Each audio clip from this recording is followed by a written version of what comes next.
Hey, I'm coming back at you guys with some more automotive advice. And the question I get a lot on the channel when people are watching brake videos is that how can I do a brake job and not get confused where all the parts go?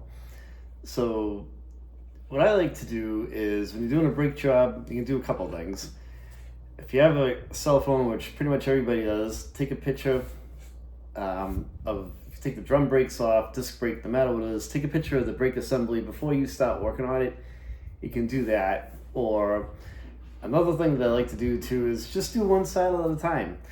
So especially with drum brakes, and with drum brakes, there's a lot of stuff going on there. You pull the drum apart, and sometimes these things look like an amusement park inside. There's springs, there's levers, there's brake shoes. There's a little caliper thing that twirls around and adjusts the cranks on the shoes.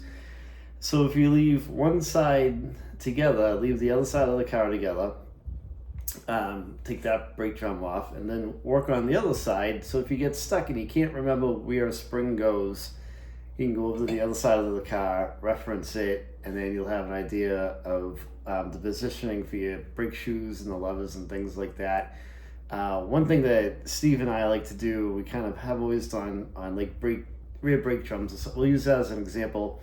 When you take the rear brake drums apart, we kind of tend to lay the shoes out on like a bench or something like that in the position they came off in, lay the springs out kind of in the position that they came off in, so that when you put everything back together, we can match the springs up. If you get new hardware and stuff like that, kind of put it all back together.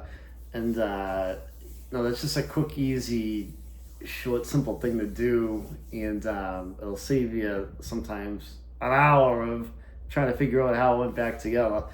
And you can go right over to the other side and check it out.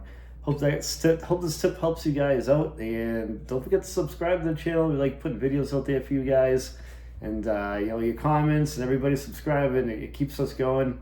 And thanks for watching. If you have any comments, if any questions, leave a comment. I will reply back to you. Take it easy, guys.